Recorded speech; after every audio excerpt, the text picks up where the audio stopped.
thank God for, Gary Brecka. I've been actually working on his program and stuff with his Superhuman protocol, which we got you a part of. So you don't even know what you did there. You did the Superhuman protocol today. You did, yeah. So for the first, you got in the cold plunge. If you call it that. Yeah. I know, man. You really, I was a little disappointed. I thought for sure you'd hold for the 3 minutes. I said, there's no way in hell he's going to get out, especially once you got in. And I know the pain hit you instantly because I saw the breathing. And I'm like, all right, man, he's going to get it. No, he's going to get it. And boom, you jumped up. You're like, I got to go. Dude, let me tell you something. I have tried the cold plunge multiple occasions, especially at the UFC PI. I tried it. Johnny Gannon has tried me to do one. I've done them for football. It was different for football. That's different. Because the ice would melt. Ice tubs are very different. And ice tubs. A few players getting in, they warm it up for you, especially them big linemen, warm it on up for me before I get in. So I can do those, but man, straight up cold plunge. Look, you see my skin. I wasn't made for that. You got to admit, you feel a little better afterward. I did feel a little better. You can't deny that part of it all. I will say that Gary Brecka protocol, that entire protocol, man, it was phenomenal because. Well, Jorge's actually on it. Actually, he does the same thing. Wow. Masvidal, as far as Chandler too, I know is doing it. Yeah, Michael Chandler is doing it as well. So it definitely works. I mean, obviously, I've been on this protocol, doing the oxygen afterwards. We got you on there to do that. And then, of course, the red light, man, where you're sitting there and it helps with the inflammation. Yes, it does. But I fell asleep and I woke up like a new man. Yeah. I went in there. I enjoyed that. That was pretty cool. So that whole process was really, really phenomenal. It's funny because, technology changes, obviously. There's different ways of doing things.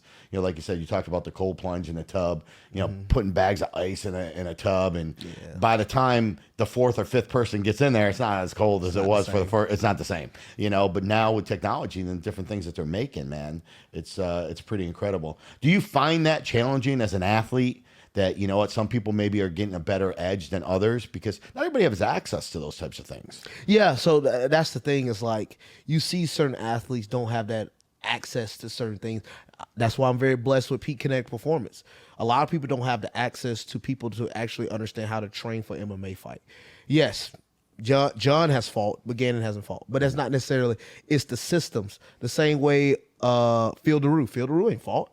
But he understands the systems that you're going throughout an MMA fight. So guys that have worked with a guy like Phil Daru, me working with a guy like Gannon, that's learned from some of the same things from Phil, you see my size and people think, oh, he's going to gas out quick. Big muscle guy, he's only good for 2 minutes. But you're able to see me go multiple rounds and still be as high-paced as I was in the first round to be high-paced in round 3. So that's what we're looking for. And a lot of people don't have that access. People just go to I know a lot of people that MMA fighters. Right. And I go to the gym, I work out, I do bench and I do dumbbell curls and I'm like, what that do? And then I run. Okay, that's not bad. But then after I do this and I do sit-ups and like some of that stuff is good qualities, but a lot of that stuff you don't need. Like, in all honesty, you don't really need benching for fighting. That doesn't do much. You need to be doing mainly more power cleans, explosiveness, deadlifts, oh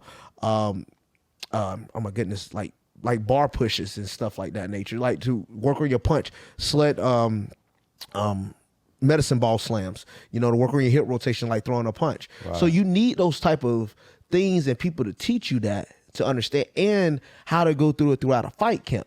Rather than I'm just sporadically doing something on this day. That's not our plan. We have an actual detailed plan for each week and certain days. So, well, it's funny because people look at you. I mean, you look like a monster. I can't even tell you. Even in Jacksonville, sitting in the stands with people, you're like, oh, he's on steroids. He's, you got to hear, you hear that all the time, right? And the funny thing is, you're the cleanest guy. You don't even drink, really. Nope. And stuff. I think when you were 21, you had an Audi. I did. When you were 21, I heard from the boys, you had a little Audi when you were 20. What?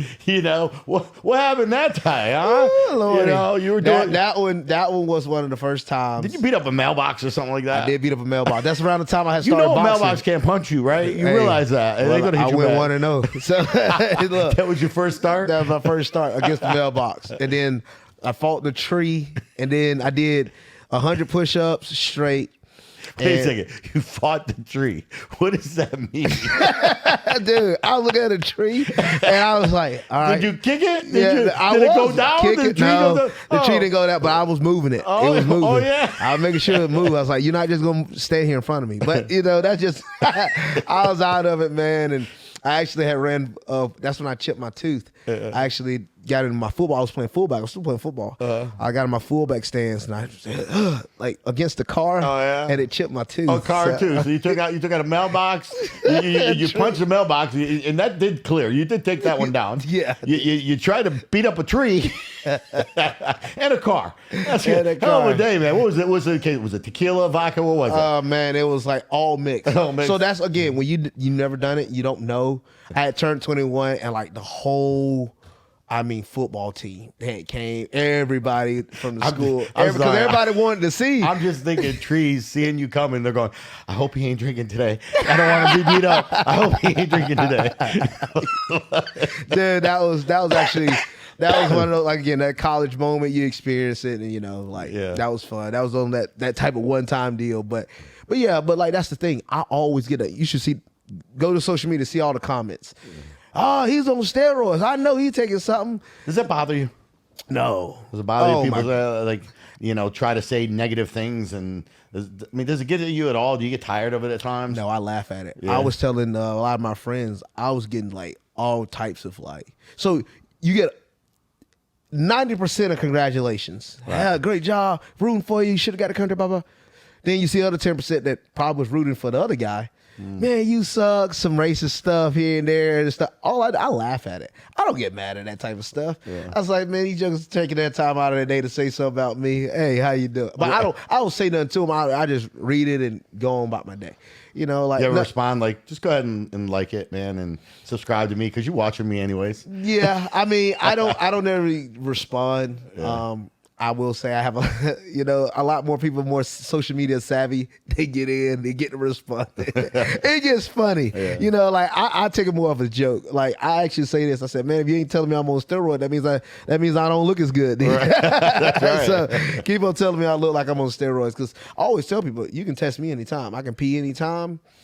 I know, you got the USADA. Well, it's no longer USADA, but they still have their drug testing stuff at UFC, and there's certain guys that they test a lot. Right. And most people think, my management team for sure think I'm going to get tested a lot. Right. Well, of course. Looking at you, looking at you, you're very fit. Obviously, you're a freak. I'm just gonna say it. You're a freak. You're a freak of nature, right? You look good. Your arms are long, but you got this $1 million smile. So it's like, how did he get like this? He wasn't just born. But truthfully, you work your ass off, man. And I've witnessed it hands on. I don't think people realize the amount of time you actually put in to your craft. And and I actually preach this all the time. I preach this to kids and viewers, stuff that if you focus on one thing and you actually give it your all in the one thing, you can never fail. Even if you're not as good at it, at least then I gave it my all. That's right. But it sucks if you're like 50% in and you're doing other things along with it, and you're like, I wonder what would have happened if I put all my effort and all my time into something.